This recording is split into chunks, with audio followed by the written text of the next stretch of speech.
Toplum ailede anne baba çocuklar ve daha geniş manasıyla akrabalarına teşekkür eder. Aile saadetin temeli İslami ahlakın teessüsü nikah ile başlar. Sağlam bir yuvanın kurulmanın ilk şartı imanda, fikirde, kıyafette, ahlak ve terbiyede İslami yaşayışı kendisine rehber edilmiş eşlerin seçilmesidir. Genç evlilik teşvik edilmelidir. İslam toplumunun temeli iffetli, hayat sahibi, aile hayatına dayanır. Kadın erkek birlikteliğinin temel şartı nikahtır. Peygamberimiz sallallahu aleyhi ve sellem deyyus cennete giremez buyurmuştur. Deyyus namusunu kıskanmayan kimsedir. İyi kadını dünyanın güzel nimeti sayan İslam peygamberi şöyle buyuruyor. Dünya bir geçimden ibarettir. Şu geçim dünyanın en güzel nimeti şüphesiz ki kadındır. Kadın ilahi bir emanettir.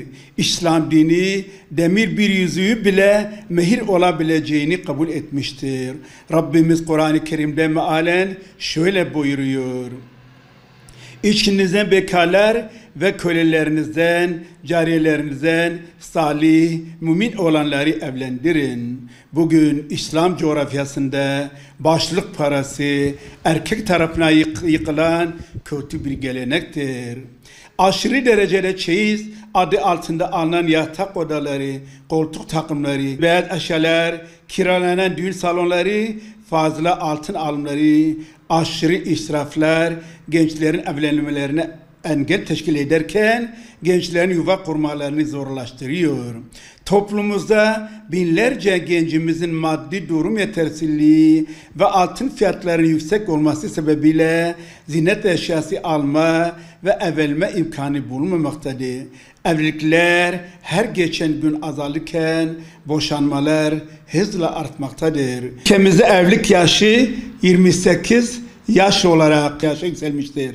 Aşırı parası ve aşırı çeyiz alma Romalıların, Atinalıların, Mısırların, Yahudilerin ve İslamiyet öncesi gayrimüslimlerin adetlerinden bize geçen İslam din kabul etmediği insanın onurunu ayaklar altına alan İslam dışı cahiliye geleneğidir. Gençlerimiz mutlu yuva istemeli, çok altın değil. Evlilik müessesesi kurulurken dans salonlarında cazlı, sazlı, erkek kadın karışık düğünler yapılıyor. Gençlerimiz dışarıdan ithal edilen Hristiyan alemin örf ve adetleriyle yaşıyor. Lanetli kimselerin yaşadığı mekanlara lanet yağıyor. Zina yapılan yere, içki içilen yere, Allah'ın adının anılmadığı yerlere rahmet yağmaz. İnsanlığın kurtuluşu ve hayat rehberi olan Kur'an-ı Kerim ailenin korunması gerektiğini, bu görevin hem devletin hem de halkın görevi olduğunu ifade etmektedir. Cinayetleri, ahlaksızlığı engellemek, cinsi saplık ve savunuculuğu yasaklanmalıdır. İnsan fıtratına ve aile hayatına aykırı toplumsal cinsiyet ve eşcinselliği teşvik eden yanlar durdurulmalıdır. Ailesiz, yuvasız, ahlaksız ve cinsiyetsiz projeler derhal iptal edilmelidir. Aile müessesesini dejenere eden, Müslümanların yönünü, ahlakını ve faziletini yıkmak için faaliyet gösteren gayri İslami Siyonizm ürünü, ithal yayın organları, sosyal medya kuruluşları, teşkilatlar, kuruluşlar, vakıf ve dernekler, Müslümanlar mukaddes yerlerini karanlık bir hayat çukuruna atanlar, moda adı altında mümin anaların kıyafetlerini Garb'den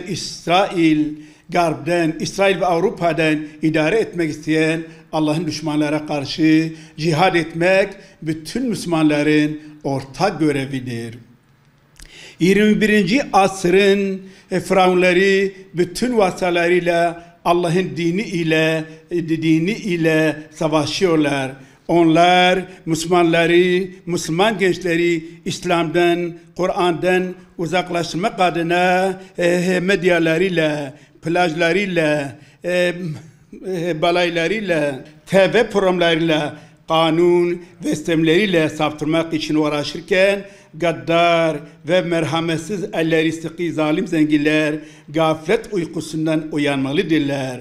Kanaat önderleri, ulema ve umera makamda olan kişiler fakir gençlere yardım elleri uzatmalı, zakatlarını vermelidirler. Küçümsenmeyecek kadar tehlikeli bir hal almış olan inançsızlık, ahlaksızlık, madde bağımlılık karşısında duyarlı devlet adamları gençlerimize sahip çıkmalıdırlar. Aksi halde ellerinden imkan olup susan yöneticiler, kanaat önderleri ve alimler en ağır ilahi cezaya layık olurlar.